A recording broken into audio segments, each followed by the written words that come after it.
इस वीडियो में देख रहे हैं 16 जनवरी 2026 का करंट अफेयर जो SSC, railway, Delhi police, BPSC सभी परीक्षाओं के लिए महत्वपूर्ण है और मैं यह 100% गारंटी के साथ कह सकता हूं कि इनमें से ज़रूर आपके प्रश्न बन आएंगे। तो चलिए वीडियो को शुरू करते हैं। पहला प्रश्न है, भारतीय लोकपाल दिवस किस दिन मनाया जाता है?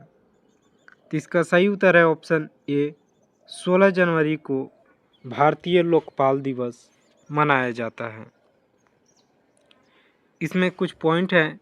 इसी दिन यानी 16 जनवरी को लोकपाल और लोकायुक्त अधिनियम 2013 की धारा 3 के लागू के बाद 16/1/2014 को भारत का लोकपाल की स्थापना हुआ था। तो लोकपाल का स्थापना 2014 में हुआ था और लोकपाल न्यायमूर्ति श्री अजय मनिका राव खानविलकर है जो अभी प्रेजेंट में लोकपाल हैं। तो वह है न्यायमूर्ति श्री अजय मनिका राव खानविलकर। यह महत्वपूर्ण है, याद रखिएगा। अगला प्रश्न है, महिला हॉकी विश्व कप 2026 क्वालिफायर की मेजबानी कहाँ की जाएगी? तो ऑप्शन बी सही उत्तर होगा, हैदराबाद, तेलंगाना स्टेट। तो हैदराबाद में आपका 2026 महिला हॉकी विश्व कप का क्वालिफायर मेजबानी की जाएगी। देखिए, हैदराबाद जो 12 जनवरी को हॉकी इंडिया ने सोमवार को तेलंगाना सरकार के साथ सहमति पत्र MOU पर हस्ताक्षर किए इसके लिए, और जिसके अनुसार 8 से 14 मार्च तक हैदराबाद में महिलाओं के 2026 FIH विश्व कप क्वालिफायर की मेजबानी की जाएगी। और फिर 2026 FIH हॉकी विश्व कप की सह मेजबानी बेल्जियम और नीदरलैंड करेंगे। देखिए, जो पुरुष और महिला दोनों टूर्नामेंट की मेजबानी ऐतिहासिक रूप से साथ करेंगे। अगला प्रश्न है, पर्यावरण उपलब्धि के लिए किसने टायलर पुरस्कार 2026 का जीता है? तो ऑप्शन सी सही उत्तर होगा, डॉक्टर टोबी कियर्स ने जीता है 2026 का टायलर पुरस्कार। और यह बहुत महत्वपूर्ण है दोस्तों। यह महत्वपूर्ण पुरस्कार से हमेशा प्रश्न उठता है सभी परीक्षाओं में। तो टायलर यह लेटेस्ट है, तो याद रखिएगा, डॉक्टर टोबी कियर्स। अगला है, इसका की पॉइंट है थोड़ा, टीबी कियर्स को पर्यावरण हेतु प्रतिष्ठित टायलर पुरस्कार दिया गया जो अमेरिका माइक्रोलॉजिस्ट टोबी कियर्स पौधे और फंगस के बीच बातचीत के महत्व और उन्हें बचाने की तत्काल आवश्यकता के बारे में जागरूक बढ़ाने का टायलर पुरस्कार दिया गया। तो देखिए, टायलर पुरस्कार किस लिए दिया जाता है और इन्हें किस लिए दिया गया? तो पर्यावरण से उपलब्धि में तो दिया ही जाता है, लेकिन उसमें इन्होंने क्या उपलब्धि हासिल की? तो यह थी कि पौधों और फंगस के बीच बातचीत के महत्व और उन्हें बचाने के तत्काल आवश्यकता के बारे में जागरूकता बढ़ाया। इसलिए इन्हें पर्यावरण का नोबेल भी इस पुरस्कार को कहा जाता है और इन्हें मिला। और कुछ अवार्ड्स देखते हैं। तो भारत का जो सर्वोच्च नागरिक पुरस्कार है वह है भारत रत्न। यह 1954 में स्थापना किया गया था। इससे बहुत महत्वपूर्ण है।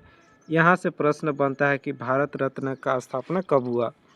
और देश का यह सर्वोच्च नागरिक सम्मान है, याद रखिएगा, सर्वोच्च नागरिक सम्मान है जो किसी भी क्षेत्र में उत्कृष्ट सेवा के लिए दिया जाता है।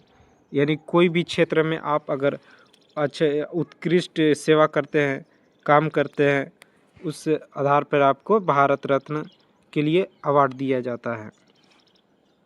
फिर अगला है भारत के सर्वोच्च वीरता पुरस्कार। देखिए, इंडियाज़ हाईएस्ट मिलिट्री अवार्ड्स आपका होगा परमवीर चक्र। परमवीर चक्र, देखिए, परमवीर चक्र को दुश्मन की मौजूदगी में जमीन, हवा या समुद्र में बहादुरी के सबसे विशिष्ट कार्यों के लिए दिया जाने वाला सर्वोच्च सैन्य अभ्यास है, सैन्य सम्मान है परमवीर चक्र। यह दोनों बहुत बहुत महत्वपूर्ण है, याद रखिएगा।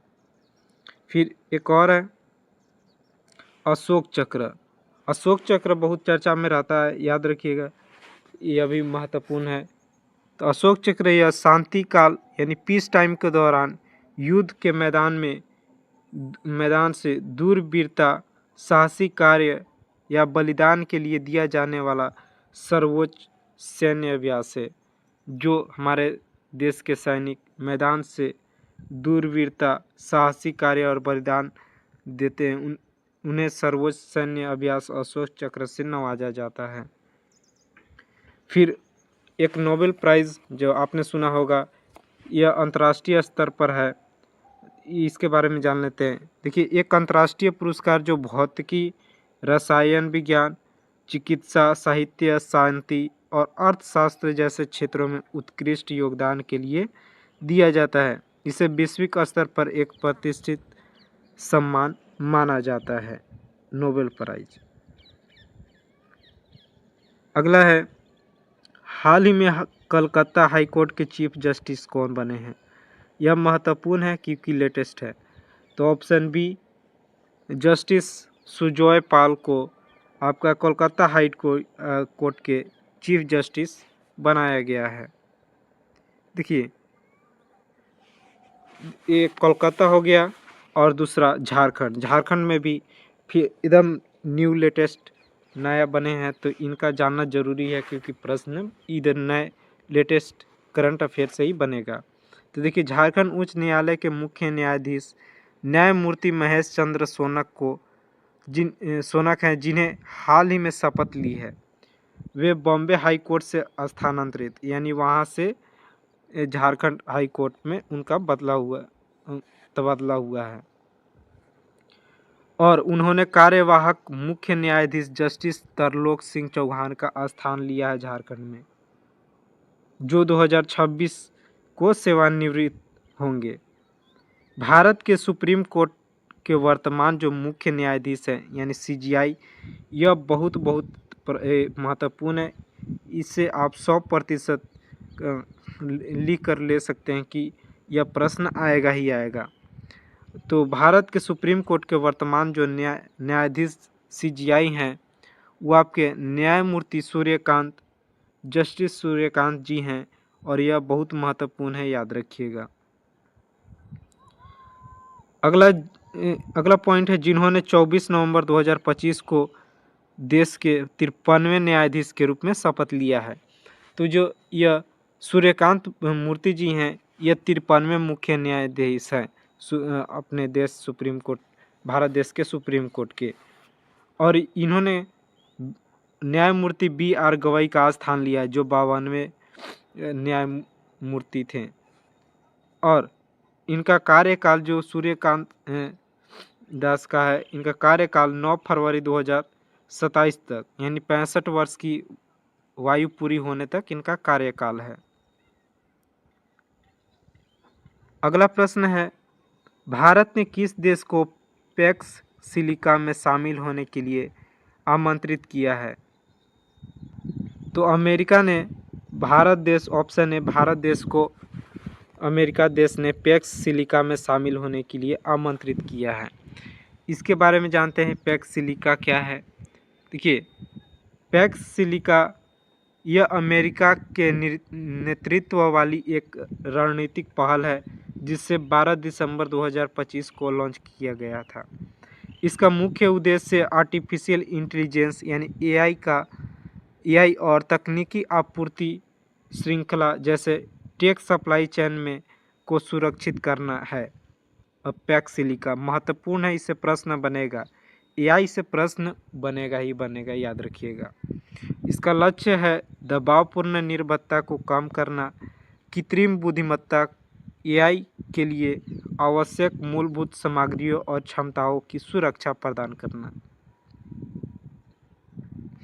फिर है अगला, इंडेक्स से महत्वपूर्ण प्रश्न। ये तो आपको पता ही होगा इंडेक्स से प्रश्न कितना महत्वपूर्ण होता है। तो प्रश्न है, हेनली इंडेक्स 2026 में शीर्ष स्थान पर कौन देश रहा है? तो याद रखिए ऑप्शन सी सिंगापुर देश रहा है। देखिए हेनले पासपोर्ट इंडेक्स 2026 के अनुसार सिंगापुर दुनिया का सबसे शक्तिशाली पासपोर्ट की सूची में शीर्ष स्थान पर रहा है। देखिए सिंगापुर का पासपोर्ट धारक 192 गंतव्य यानी 192 देशों तक वीज़ा मुक्त पहुंच प्राप्त कर सकते हैं। और दूसरे स्थान पर आपका जापान और कोरिया है जो 188 देशों तक वीज़ा मुक्त पहुंच सकते हैं। और तीसरे पर है आपका डेनमार्क, स्विट्ज़रलैंड, स्वीडन, स्पेन और लग्जमबर्ग। ये देश 186 देशों तक गंतव्य कर सकते हैं। और भारत का स्थान महत्वपूर्ण है, यहीं से प्रश्न बनता है। तो भारत का स्थान है 80वें स्थान पर है, जो पिछले साल से बेहतर है, क्योंकि पिछले साल 85 था भारत का 2025 में, और यह 2026 में 80वां स्थान है। महत्वपूर्ण है, याद रखिएगा। अगला है आईटीबीपी का महानिदेशक किसे नियुक्त किया गया है? तो ऑप्शन बी शत्रुजीत कपूर को आईटीबीपी महानिदेशक नियुक्त किया गया है। अगला बीएसएफ का महानिदेशक किसे नियुक्त किया गया है? तो ऑप्शन सी परवीन कुमार को बीएसएफ का महानिदेशक नियुक्त किया गया है। महत्वपूर्ण है, सभी प्रश्न याद रखिएगा। देखिए अगला है एसएसबी के महानिदेशक कौन है? तो ऑप्शन इसका सही उत्तर होगा अगस्त जो चुने गए थे संजय सिंघल।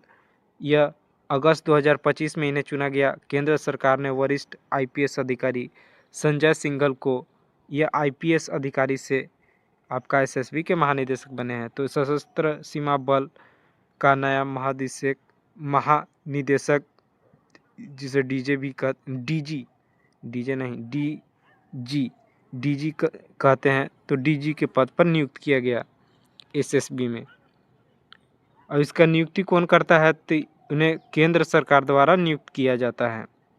और कार्यभार इन्होंने अमृत मोहन प्रसाद का स्थान लिया है। यानी इनसे पहले डीजी थे एसएसबी में अमृत मोहन प्रसाद जी।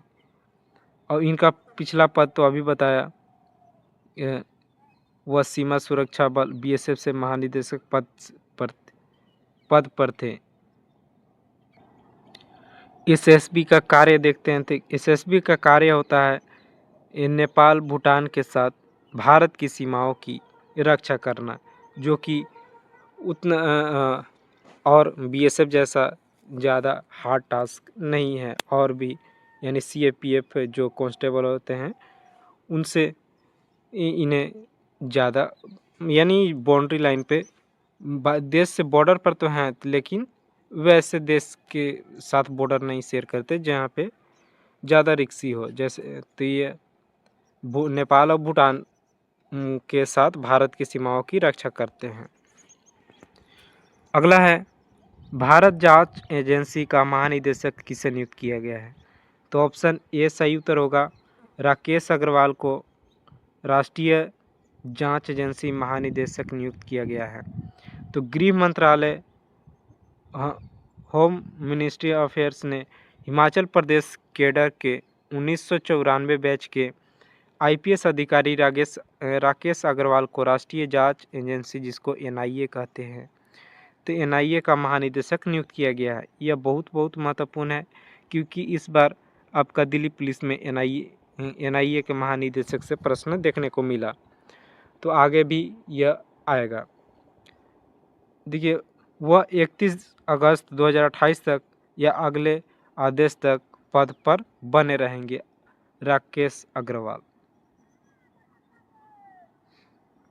फिर अगला है भारत के पहले संप्रभु एआई पार्क की स्थापना कहाँ की जाएगी? तो ऑप्शन सी तमिलनाडु राज्य में। और यह बहुत महत्वपूर्ण प्रश्न है, क्योंकि यह 100% लिख लीजिए, यह प्रश्न आएगा ही आएगा। तो तमिलनाडु सही उत्तर है, एआई पार्क की स्थापना की जाएगी।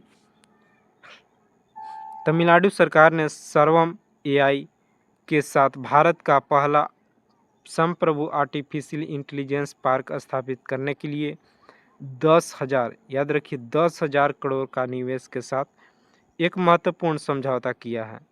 इस पहल का लक्ष्य 1,000 उच्च कुशल नौकरियों सृजित करना है और राज्य के भीतर एक व्यापक एआई प्रशिक्षित तंत्र विकसित करना है।